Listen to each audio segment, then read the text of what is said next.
Hello friends, welcome back to our YouTube channel perfect English classes. दोस्तों, आज हम passive voice में past indefinite tense clear करेंगे।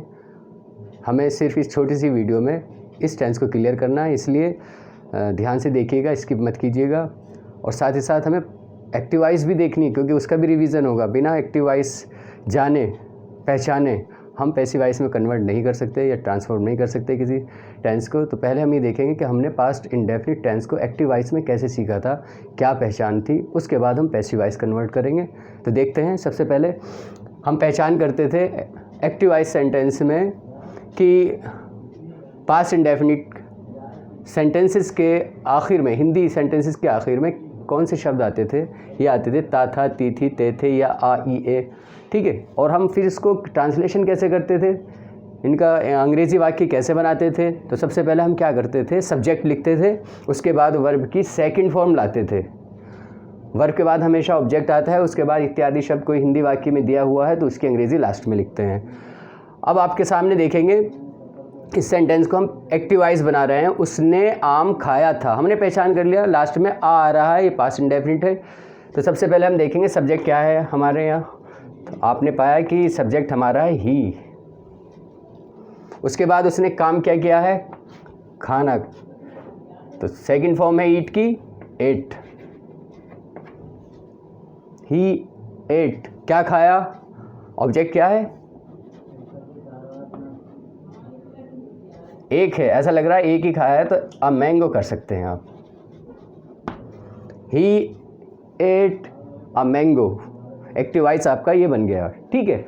अब आप देखेंगे, अगर हम इसी वाक्य को निगेटिव कहेंगे, एक्टिव वॉइस में निगेटिव कहना चाह रहे हैं, तो आप कहेंगे हिंदी में उसने आम नहीं खाया था। तो उसको बनाने का तरीका ये था कि जब हम निगेटिव में कोई सेंटेंस बनाते हैं पास्ट इंडेफिनिट में, तो हम डिड नॉट का इस्तेमाल करते हैं, चाहे कोई भी सब्जेक्ट है हमारे पास। सभी सब्जेक्ट के साथ निगेटिव बनाने के लिए हम डिड नॉट का इस्तेमाल करते हैं। और जब डिड नॉट आ जाता है, उसके बाद हम वर्ब की फर्स्ट फॉर्म लाते हैं। ठीक है। तो आप क्या बन जाएगा सेंटेंस, ही डिड नॉट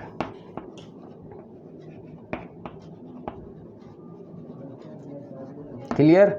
ये अफर्मेटिव है, ये निगेटिव है। अब उसके बाद हम करते हैं, जब हम इस वाक्य में क्या जोड़ दें, क्या उसने आम खाया था, तो ये हो जाएगा फर्स्ट टाइप इंट्रोगेटिव या yes no type interrogative.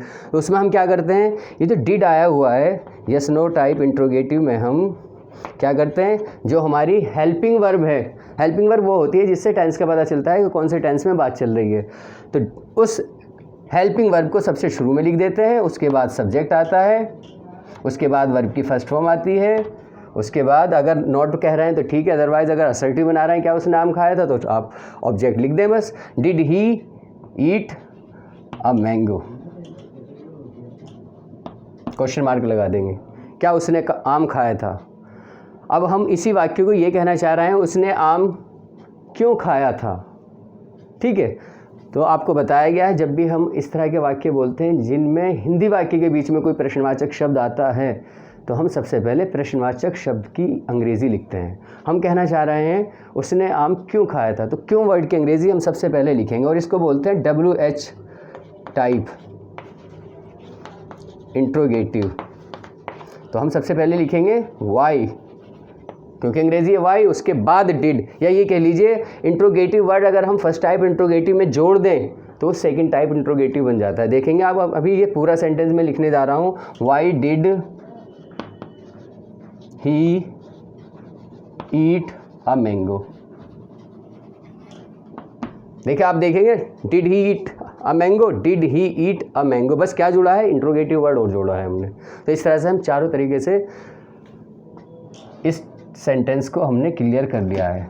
Active voice में हमने लिखा उसने आम खाया था का ट्रांसलेशन हुआ he ate a mango, he did not eat a mango, did he eat a mango, और why did he eat a mango, ये एक्टिव वॉइस है। अब आपके सामने लिखा हुआ है पैसिव वॉइस हम कैसे बनाएंगे। जब हमने ये पहचान कर ली कि पास्ट इंडेफिनिट है, तो हम क्या करेंगे, आपको ये तो पता ही है कि जो हमारा ऑब्जेक्ट होता है वो सब्जेक्ट बन जाता है, जो सब्जेक्ट है ऑब्जेक्ट बन जाता है, ऑब्जेक्ट से पहले बाई आता है। तो यहाँ सब लिखा हुआ सब्जेक्ट वाज वर इसलिए लाते हैं क्योंकि हम टेंस शो करने के लिए, पास्ट टेंस शो किससे होगा, वॉज या वर से, क्योंकि वर्ब की थर्ड फॉर्म तो हर पैसिव वॉइस सेंटेंस में आती ही है।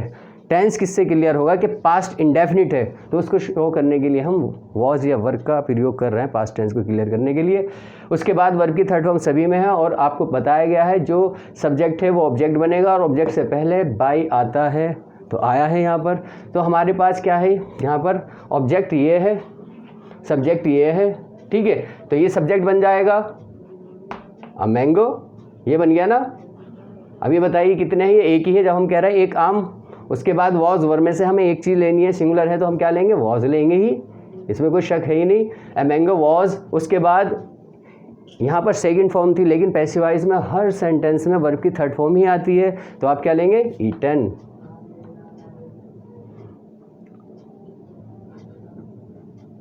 ठीक है, वर्ब की थर्ड फॉर्म आ गई। उसके बाद हमें बाय लिखना है क्योंकि स्ट्रक्चर वर्ड मुझे इसमें दिखाई नहीं दे रहा है कोई। और ही, ये ऑब्जेक्ट बन के आएगा, ये सब्जेक्ट है, वहाँ पर ऑब्जेक्टिव केस ही का होता है, हिम, है ना आसान। A mango was eaten by him. देखिए वहाँ पर डिड नॉट चल रहा है, डिड हेल्पिंग वर्ब है, और यहाँ पर वॉज चल रहा है, वॉज या वर्ब चलेगा। तो बस इसी तरह से जहाँ पर डिड नॉट के बाद आपने डिड के बाद नोट लगाया, यहाँ पर वॉज के बाद नोट लगा देंगे, निगेटिव बन जाएगा।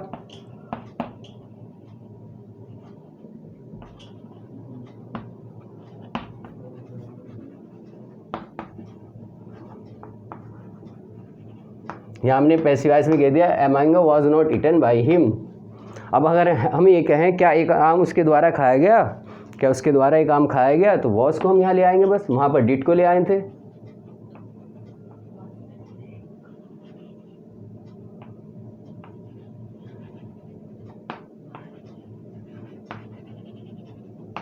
है ना आसान। जिस तरह से हमने सेकंड टाइप इंट्रोगेटिव वहाँ कहा, इंट्रोगेटिव वर्ड लाए हैं और किससे पहले हमने लगा दिया था, वो डिड से पहले लगा दिया था। इसी तरह से यहाँ भी हम वॉज से पहले कोई इंट्रोगेटिव वर्ड या जिसे हम कहते हैं प्रश्नवाचक शब्द की अंग्रेजी लिख देंगे। तो हम यही कहना चाह रहे हैं, उसी सेंटेंस को बना रहे हैं, तो ये आ जाएगा वाई।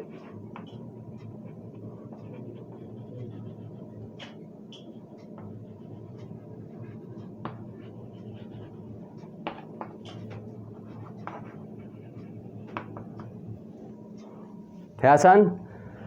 एक्टिव वॉइस सेंटेंस था ही एट ए मैंगो, आपने पैसिव वॉइस में बनाया a mango was eaten by him. Negative था he did not eat a mango, तो इधर हुआ a mango was not eaten by him. Active voice में first type interrogative था did he eat a mango, उधर बना was a mango eaten by him. Second type interrogative में हमने why word add किया था एक्टिव वॉइस में, Y did he eat a mango, तो यहाँ पर बना why was a mango eaten by him. इस तरह से चारों तरह से हम एक्टिव वॉइस और पैसिव वॉइस हमने बना के देख लिए। आप इसका स्क्रीनशॉट ले सकते हैं। उसके बाद में एक हु वाला सेंटेंस बनाकर दिखाने जा रहा हूँ आपको, तो जल्दी से आप ये कर लीजिए, स्क्रीनशॉट ले लीजिए। हो गया, चलिए देखते हैं।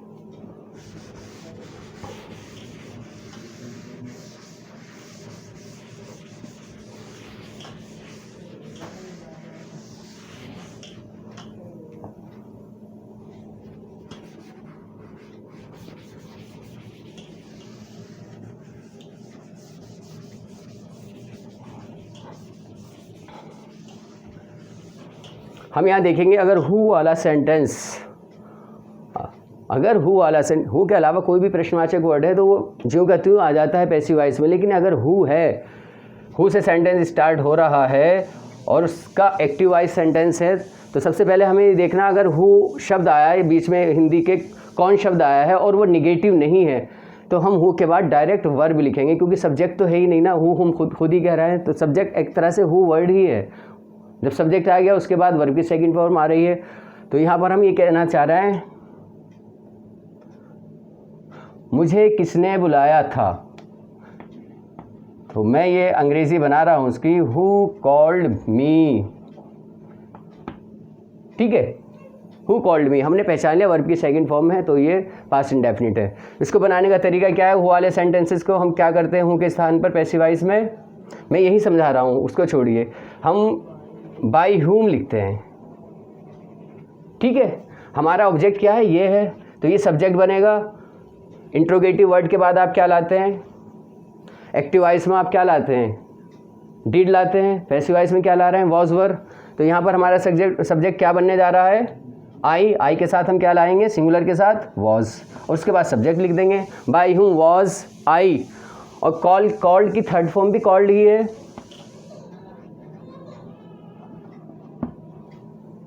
आसान है। By whom was I called, ये तो हुआ ऐसा सेंटेंस है जिसमें एक ही ऑब्जेक्ट है। मैं डबल ऑब्जेक्ट का सेंटेंस आपको बना के दिखाना चाहता हूँ जिससे कि आप क्लियर कर लें, पूरी तरह से संतुष्ट हो जाएं कि ये वाला टेंस हमारा पैसिव वॉइस में भी पूरी तरह से क्लियर हो गया। मैं ये कहना चाह रहा हूँ हु टॉट, टीच की सेकंड फॉर्म है हु टॉट यू इंग्लिश। ठीक है, मैं इसलिए ये सेंटेंस लिखा हूँ इसमें डबल ऑब्जेक्ट है। एक तो ये है हु टॉट, किसने पढ़ाया, क्या पढ़ाया, ये डायरेक्ट ऑब्जेक्ट हुआ, क्या के जवाब में आया इंग्लिश, डायरेक्ट ऑब्जेक्ट। किसे पढ़ाया, तुम्हें, इनडायरेक्ट ऑब्जेक्ट। जब हमारे पास दो ऑब्जेक्ट हैं तो दो सब्जेक्ट भी बनेंगे, इट मीन दो अलग अलग सेंटेंस हम बना सकते हैं। तो पहले हम देखेंगे, हम यू को सब्जेक्ट बनाकर पैसिव वॉइस सेंटेंस बनाना चाह रहे हैं और हु के स्थान पे तो हमें बाय हुम लिखना ही है, कोई देखना ही नहीं है। ठीक है, बाय हुम लिखा, उसके बाद हम सब्जेक्ट इसको बनाना चाह रहे हैं यू को, तो यू के अकॉर्डिंग हम जब वॉज वर लिखेंगे तो यू के साथ क्या आता है, वर। उसके बाद सब्जेक्ट आ गया, सब्जेक्ट के बाद वर्ब की थर्ड फॉर्म है, थर्ड फॉर्म भी यही है जो सेकंड है, by whom were you taught. देखिए एक ऑब्जेक्ट तो आपने सब्जेक्ट बना लिया, अभी एक ऑब्जेक्ट बाकी है जो डायरेक्ट ऑब्जेक्ट है, वो वर्ब के बाद ऐसे ही लिखा जाएगा, क्वेश्चन मार्क लगा दिया आपने, सेंटेंस आपका बन गया। अब हम इसी सेंटेंस को ये वाला सब्जेक्ट ऑब्जेक्ट बनाकर, ऑब्जेक्ट को सब्जेक्ट बनाकर हम बनाने जा रहे हैं। तो बाय हुम तो आपको ऐसे लिखना है, ये सब्जेक्ट बनेगा, ये भी सिंगुलर है, ये यहाँ पर यू प्लूरल था, ये सिंगुलर है, तो क्या आएगा यहाँ पर, हेल्पिंग वर्ब वॉज इंग्लिश। फिर थर्ड फॉर्म लाएंगे डॉट। जब हम डायरेक्ट ऑब्जेक्ट को सब्जेक्ट बना लेंगे तो इनडायरेक्ट से पहले पैसिव वॉइस में टू आता है, टू प्रीपोजिशन आएगी। By whom was English taught to you, तुम्हें किसके द्वारा इंग्लिश पढ़ाई जाती है। ठीक है, इस तरह से मैंने डबल ऑब्जेक्ट वाला सेंटेंस भी हु यूज़ करके बनाया है और यहाँ पर सिंगल ऑब्जेक्ट वाला सेंटेंस भी क्लियर किया है। इस तरह से हमारा पास्ट इंडेफिनिट टेंस यहाँ पर क्लियर हो जाता है। साथ ही साथ हमने एक्टिव वॉइस को भी सही से समझ लिया, चारों तरीके से, अफर्मेटिव, नेगेटिव, फर्स्ट टाइप और सेकंड टाइप इंट्रोगेटिव, और पैसिव वॉइस में भी हमने चारों ही तरह के सेंटेंसेस बनाना सीख लिए हैं। मुझे उम्मीद है आपने स्किप नहीं की होगी ये वीडियो और ध्यानपूर्वक देखा होगा। कभी भी आप वीडियो देखें तो उसमें कोई भी नया पॉइंट आ रहा है जो आपको पता नहीं था, उसको अपनी